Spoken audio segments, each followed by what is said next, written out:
Hello and welcome to today's conversation. I'm Eduardo Delgado from the Chicago Philharmonic, and today it gives me great honor to be joined by the artistic director and principal conductor of the Chicago Philharmonic, Scott Speck, and the Hey. extraordinarily talented Polish composer Elżbieta Sikora, who will be featured on our upcoming program in April. Before we get started, I wanted to show some gratitude to the Polish Cultural Institute in New York for being a huge supporter of this upcoming program. Scott, to set the stage, can you give us a quick overview of the April 1st program and what audiences can look forward to that evening? Yeah, absolutely. And great to be with you. I'm very excited about this concert. We've been thinking about it actually for the better part of 1 year. It is a concert that really, I think, spans different genres and different styles of music in two extremely contrasting pieces, which I think will be very interesting for the audience. We are featuring our artist in residence, Njioma Grevious, wonderful violinist, who I'm sure a lot of people watching today have heard.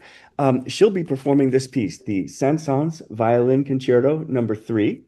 But today I want to focus on the piece that's going to open the program, and it's this one here. It's a piece called Liquid Air by the composer Elżbieta Sikora. And I'm so excited that we have the composer with us today. It's really Hello. it's really a treat. And before we transition and let you guys handle this conversation, I can't wait for this. What drew you to this piece, and why did you want to share it with Chicago audiences? What drew me to this piece was when I had a chance to look at this score and also listen to a previous performance, I was amazed at how extremely skillfully it's been put together, and that the instruments are used in such a way as to create sounds that I had never heard before from an orchestra. Now that's really high praise because composers for centuries already have been trying to create unique sounds with combinations of instruments. But I just found this to be a fascinating piece, and I thought it was a piece that needs to be shared with the world, starting in Chicago. Elżbieta, it is so wonderful to have you here with us. I will tell you Thank something. you. I'm a conductor who absolutely reveres composers. I put the composer at the top of the pantheon. And then come the musicians who are trying to recreate your work. And then somewhere in there is the conductor who's the coach who helps the orchestra to do this. But what we're really trying to do is recreate your vision. And so it just means so much to me to be able to talk to the actual composer of the piece. Welcome. Welcome. Thank you very much for inviting me to this.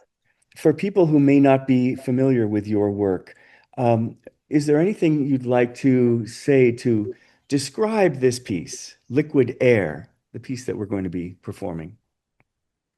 It's not so easy to describe the piece, of course, even for a composer.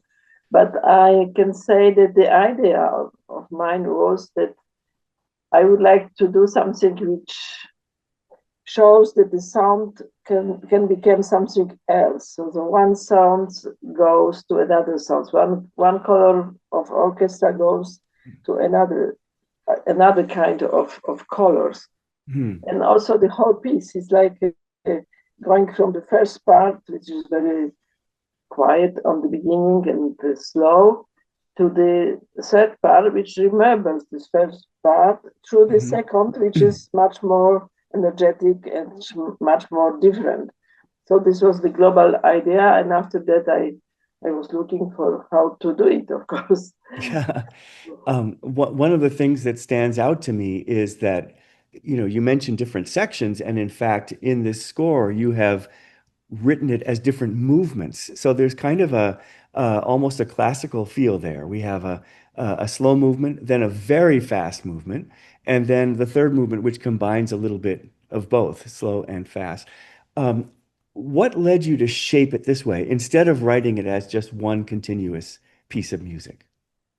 Yes, it could be even called symphonies. I sometimes I have telling that I have thought about that, but I like to give names to my pieces, and a lot of pieces has names Mhm. because first of all it evokes something for the audience, of course, and it's a question mark somehow. So somebody who is listening to it can looking for the answer and how and why it is called like that. And the second reason was that I like to now to make pieces which are in movement, in some, not in the whole shape, but in different movement. Like this one, it has three movements, as you said, one like an opposite of another. So curiously, the second piece is not the slow one, but it's the rapid one. Right. In opposition to the normal shape of the symphony or something like that. And the theme of the piece, it's I call it liquid air. It's why? Because liquid air is also something, the air can be transformed into the liquid. So takes another shape and has another behavior. So like the sounds also in this piece, they are shaping it themselves, or I'm shaping them, or I am asking the conductor as you to shape them. You know, the conductor is very important in this piece also. Well, I always think of a conductor as the composer's advocate. And in fact, there's a great conducting book by Eric Leinsdorf called The Composer's Advocate, because that's what I'm trying to do, especially when the composer is not there in the room with us, as you will not be this time. But we have the advantage that I get to talk to you so that then I can then help the musicians to shape that. You were talking about the different sections, which is, like different movements. It's almost a classical idea. And there are a couple of other things that remind me of a classical piece. For example, I actually laughed when I saw this the first time. There is I think like a 12 measure section at the beginning of the fast second movement that has a repeat sign, just like in a scherzo, of a Beethoven scherzo. He'll have a little short first phrase, and he'll put a repeat sign. And you almost never see something like that in a modern piece that is supposed to sound like, the environment. So I thought that was fascinating. And then toward the end of the third movement, the whole orchestra stops playing, and there's a flute cadenza, just as if it were a flute concerto. And I just think it's delightful that you're using these, reminders of classical form within this very, very modern piece. Yes, when I was very, very young, I thought that we have to just forget about the tradition and do only experimental music, experimental sounds. I was studying with Pierre Schaeffer in Paris, so really do some revolution in music at that time. But after years, like many other composers, I thought that maybe it's not so bad, not so, how to say it, not so, maybe we have to go and to look a little bit behind us and make a switch between the classical tendencies and also the modern. It's not that I'm going to write now classical music. It is not at all. But I think that I find my way to find my own language now, which is not so experimental, but it still has these elements of experimental music. Yeah, and I think you're right that I think we are right to acknowledge the hundreds of years of tradition that precede us. And of course, we're all influenced by that, right? We can't remain uninfluenced by it. But I see that you're always pushing the boundaries. And one of the ways in which you do that is that you've notated many, many special effects for the musicians. Were all of these effects, were they all things that you had used before or which you already knew of? Or did you have to invent some new ones just for this piece? I have all my own reservoir, you can say that, of the mind sounds, which I like, especially percussion sounds. So I'm using them very often, and also I find my way of notating them. So I have used many experimental sounds, even putting some ping pong balls on the grosskassa and others, paper, scratching paper, and so on. So it's all when I was very young, we experiment a lot, and I did a lot of recording of sounds for the electronic music which I did. So it comes from there. Here's a question. When you write something like this, can you hear it all in your head, or are you still surprised when you get to the first rehearsal and you hear what it sounds like with the orchestra? When I was younger, I was sometimes surprised. The first rehearsal was just like a small shock, but not more than I can imagine really how it will Yeah. sound. I know that we can also improve during the rehearsals some effects and some Mhm. way of playing. So now the Yeah. shock is less important. The shock will be for us. Um, I think at the beginning you have and this goes through a lot of all of your movements.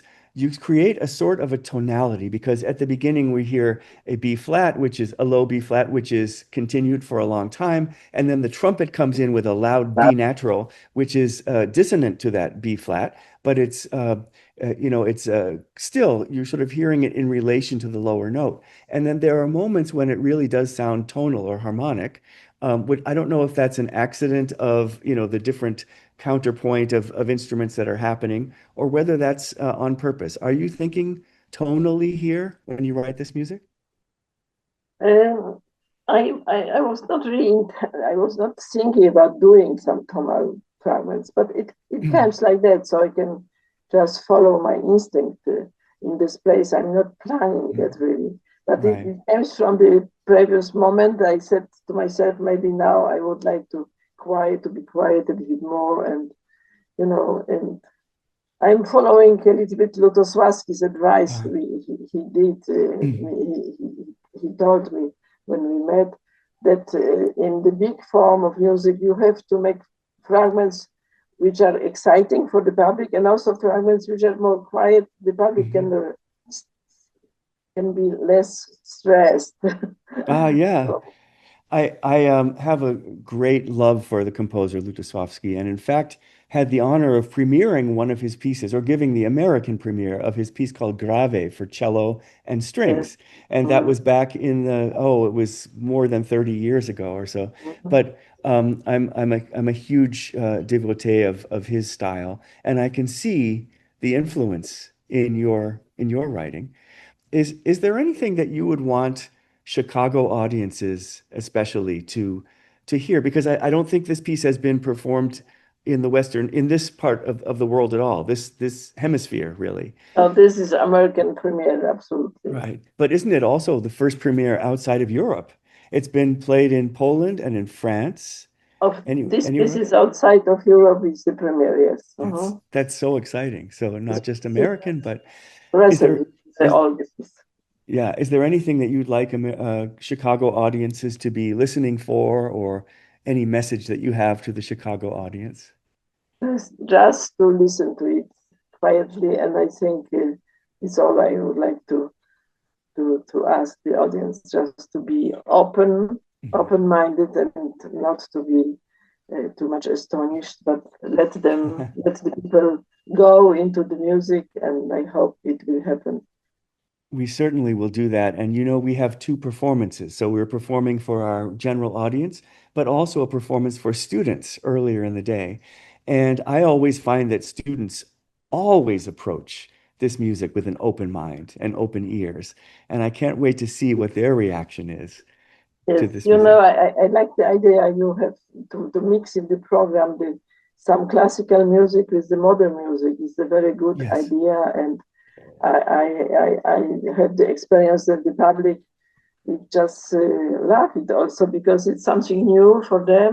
They discover something, and now the concerts are built very often like that. Right.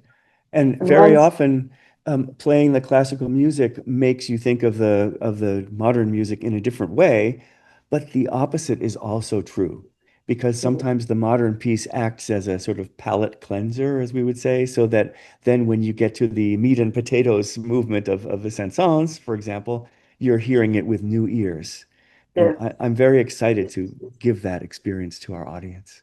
and I'm also very happy that it's in Chicago because I know the city. I was working there, so it will Yeah. make me come back to this town. Absolutely. We would Thank love you that. very much. And Thank of course, Chicago has the second biggest Polish population in the world. And Sure. we're thrilled. I'm sure a lot of people from the Polish community will come. Well, before we end, there's a fantastic Chicago connection to this piece because in 2018, to celebrate the 100th anniversary of Polish independence, the Chicago Philharmonic sent about 12 people to Krakow, and we had the great honor of working with the Academy Orchestra there, the conservatory. But before we arrived, the orchestra was beautifully prepared in many rehearsals by a young conductor who was just getting his degree, I think master's degree there, named Vincent Kozlowski. And we became friends. And, recently I was looking for a recording of this piece, and I found the video of the world premiere of it in Warsaw 5 years ago.